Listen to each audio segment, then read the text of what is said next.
চিনাক্ত হল কংগ্ৰেছৰ গাদ্দাৰ 9 কংগ্ৰেছী বিধায়কে এৰিব দল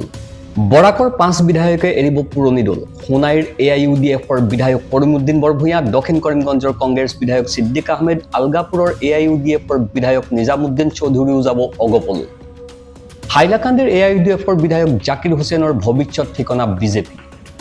কাটিগড়াৰ কংগ্ৰেছ বিধায়ক কমলাক্ষ দে আৰু ৰহাৰ বিধায়ক শশীকান্তক লাগে বিজেপিৰ টিকট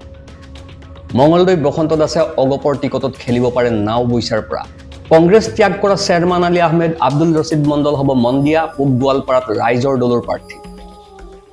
নমস্কাৰ নিউজ ওৱান নৰ্থ ইষ্টৰ আজিৰ এই প্ৰতিবেদনলৈ আপোনাক স্বাগতম আপুনি চাই আছে দেশৰ এটা অগ্ৰণী নিৰ্ভীক নিৰপেক্ষৰ বহুভাষিক channel news one north east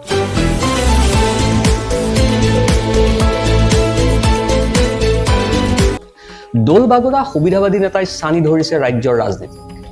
এইসকল দলবাগৰা নেতাৰ উদ্দেশ্য জনসাধাৰণৰ সেৱা নহয় পাকে প্ৰকাৰে নিজৰ সুবিধা আদায় কৰাহে এওঁলোকৰ মূল উদ্দেশ্য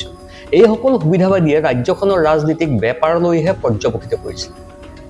বিধানসভা নিৰ্বাচনৰ প্ৰাক মুহূৰ্তত আকৌ অয়াৰাম গয়াৰামৰ ৰাজনীতি আৰম্ভ হৈছে অসমত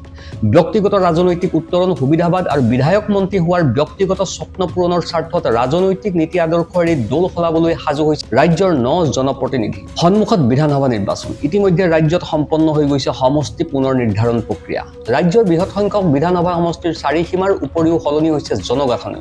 পূৰ্বৰ বহু ধৰ্মীয় সংখ্যালঘু বসতি প্ৰধান সমষ্টি এতিয়া পৰ্যবেক্ষিত হৈছে খিলঞ্জীয়া বা অন্যান্য জাতি জনগোষ্ঠীৰ আধিপত্যলৈ অহা নিৰ্বাচনত পুনৰ জনপ্ৰতিনিধি হোৱাৰ লালসাত এনে সমীকৰণৰ পৰিপ্ৰেক্ষিততে এতিয়া ৰাজনৈতিক আদৰ্শৰে দলৰ পৰিচয় সলাবলৈ সাজু হৈছে বৃহৎ সংখ্যক বিধায়ক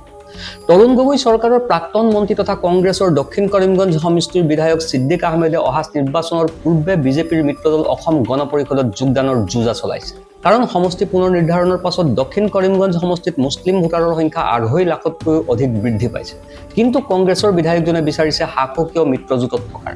কিন্তু বিজেপিত যোগদান কৰিলে ধৰ্মীয় সংখ্যালঘু অধ্যুষিত দক্ষিণ কৰিমগঞ্জ সমষ্টিৰ পৰা জিকি অহাৰ সম্ভাৱনা নাই সিদ্দিক আহমেদৰ সেইবাবে তেওঁ পৰৱৰ্তী ৰাজনৈতিক ঠিকনা বাছি লৈছে বিজেপিৰ মিত্ৰদল অগপক একে অংক বৰাক উপত্যকাৰ সোণাই সমষ্টিৰ এআইইউডিএফৰ বিধায়ক কৰিমউদ্দিন বৰভূঞা সোণাই সমষ্টিৰ সৰ্বমুঠ 1,90,000 ভোটাৰৰ ভিতৰত এতিয়া 1,40,000তকৈ অধিক ধৰ্মীয় সংখ্যালঘু ভোটাৰ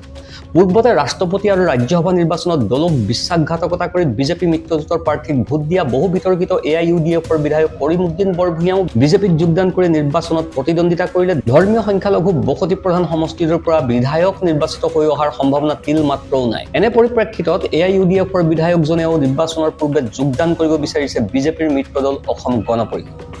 হাইলাকান্দি জিলাৰ আলগাপুৰ আৰু কাটলিচেৰা বিধানসভা সমষ্টি দুটা একলগ কৰি নতুনকৈ আলগাপুৰ কাটলিচেৰা নামেৰে নামাঙ্কিত কৰা হৈছে সমষ্টি পুনৰ নিৰ্ধাৰণৰ পাছত নৱগঠিত এই সমষ্টিটো ধৰ্মীয় সংখ্যালঘু ভোটাৰৰ সংখ্যা 1,20,000তকৈ অধিক এনে পৰিপ্ৰেক্ষিতত বৰ্তমান আলগাপুৰৰ বিধায়ক হৈ থকা এআইইউডিএফৰ নিজামুদ্দিন চৌধুৰীও বিজেপিৰ পৰিৱৰ্তে অসম গণ পৰিষদত যোগদানেৰে অহা নিৰ্বাচনত প্ৰতিদ্বন্দ্বিতা কৰাৰ পৰিকল্পনা কৰিছে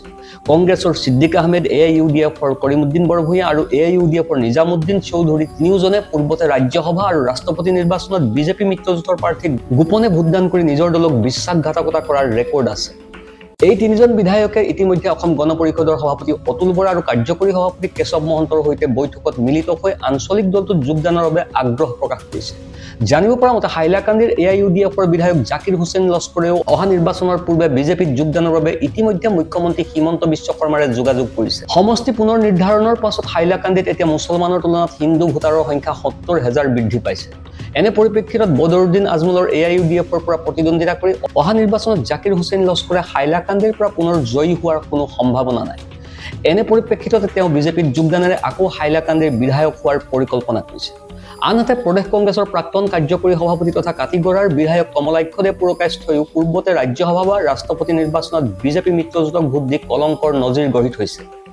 সমষ্টি পুনৰ নিৰ্ধাৰণৰ পাছত কাটিগড়া সমষ্টিত হিন্দু ধৰ্মাৱলম্বী ভোটাৰৰ সংখ্যা 70,000তকৈ অধিক হৈছে এনে পৰিপ্ৰেক্ষিতত কাটিগড়াৰ কংগ্ৰেছ বিধায়ক কমলাক্ষ দে পুৰকায়স্থই বিধানসভা নিৰ্বাচনৰ পূৰ্বে কংগ্ৰেছ আনুষ্ঠানিকভাৱে এৰি বিজেপিত সদস্য পদ গ্ৰহণৰ যুঁজা চলাইছে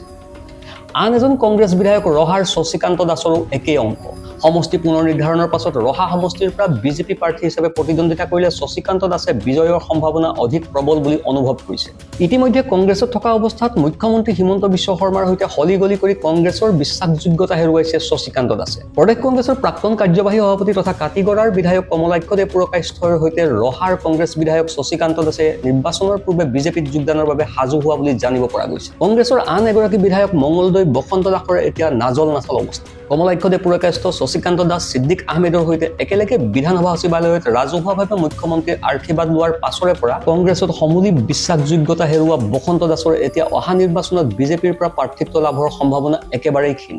অথচ তৰুণ গগৈ চৰকাৰৰ আমোলত কংগ্ৰেছে মন্ত্ৰী পদ দিছিল এইজন বসন্ত দাস। সমষ্টি পুনৰ নিৰ্ধাৰণৰ পাছত মংগলদৈ সমষ্টিত এতিয়া হিন্দু ভোটাৰৰ সংখ্যা 60% আৰু মুছলমান ভোটাৰৰ সংখ্যা প্ৰায় 40%। মংগলদৈ সমষ্টিৰ পৰা বিজেপিৰ টিকেট বিচাৰিছে প্ৰাক্তন বিধায়ক গুৰুজ্যোতি দাস, প্ৰণৱ নাৰায়ণ কোঁৱৰ, নীলিমা দেৱী, প্ৰণৱ বৰুৱা, শৈলেন্দ্ৰ কুমাৰ শৰ্মা, চন্দন শইকীয়াকে ধৰি 20 জনতকৈও অধিক প্ৰাৰ্থিত্ব প্ৰত্যাশীয়ে।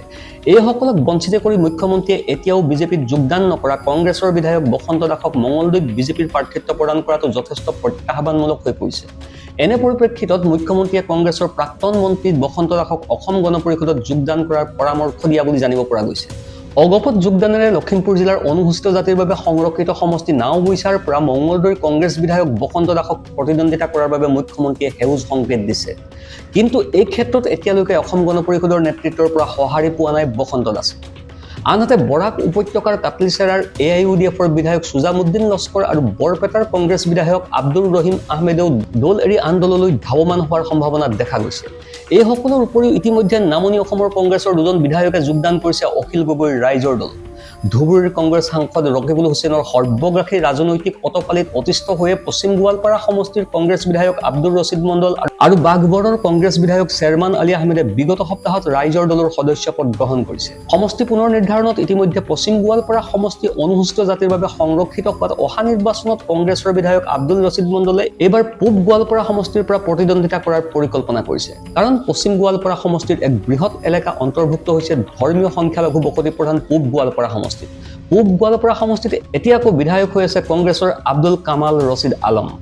ধুবুৰীৰ সাংসদ ৰকিবুল হুছেইনে পূব গোৱালপাৰাত কংগ্ৰেছৰ প্ৰাৰ্থিত্ব দিব বিচাৰিছে বৰ্তমান বিধায়ক হৈ থকা আব্দুল কামাল ৰছিদ আলমক। এনে পৰিপ্ৰেক্ষিতত পশ্চিম গোৱালপাৰাৰ কংগ্ৰেছ বিধায়ক আব্দুল ৰছিদ মণ্ডলে পূব গোৱালপাৰা সমষ্টিত ৰাইজৰ দলৰ প্ৰাৰ্থী হৈ কংগ্ৰেছৰ সৈতে বন্ধুত্বমূলক প্ৰতিদ্বন্দ্বিতাত নমাৰ আগ্ৰহ প্ৰকাশ কৰিছে। যিহেতু পূব গোৱালপাৰা সমষ্টিত মুছলমান ভোটাৰৰ সংখ্যা 95%তকৈও অধিক, গতিকে সেই সমষ্টিটোত বিৰোধী দল কংগ্ৰেছ আৰু ৰাইজৰ দলৰ মাজত ভোট বিভাজন হ'লেও বিজেপি বা অগপ লাভান্বিত হোৱাৰ কোনো সম্ভাৱনা নাই। একেদৰে বাঘবৰৰ নিলম্বিত কংগ্ৰেছ বিধায়ক শ্বেৰমান আলী আহমেদে এইবাৰ মন্দিয়া সমষ্টিৰ পৰা প্ৰতিদ্বন্দ্বিতা কৰিব বিচাৰিছে। কিন্তু সমষ্টিটোত কংগ্ৰেছৰ প্ৰাৰ্থিত্বৰ দাবীদাৰ হৈছে প্ৰাক্তন সাংসদ আব্দুল খালেক। মন্দিয়াত সাংসদ ৰকিবুল হুছেইনেও কংগ্ৰেছৰ প্ৰাৰ্থিত্ব দিব বিচাৰিছে খালেককে। এনে পৰিপ্ৰেক্ষিতত 95%তকৈও অধিক মুছলমান ভোটাৰ থকা মন্দিয়াতো কংগ্ৰেছৰ নিলম্বিত বিধায়ক শ্বেৰমান আলী আহমেদে ৰাইজৰ দলৰ প্ৰাৰ্থী হৈ কংগ্ৰেছৰ সৈতে বন্ধুত্বমূলক প্ৰতিদ্বন্দ্বিতাৰ বাবে সাজু হৈছে। নিৰ্বাচনৰ প্ৰাক মুহূৰ্তত ৰাজ্যৰ ৰাজনীতিত আৰম্ভ হোৱা অয়াৰাম গয়াৰামৰ ৰাজনীতিৰ শেহতীয়া উদাহৰণ হৈছে কথা চহকী কংগ্ৰেছ নেতা ভূপেন বৰা। তেওঁ অহা নিৰ্বাচনত কংগ্ৰেছৰ পৰিৱৰ্তে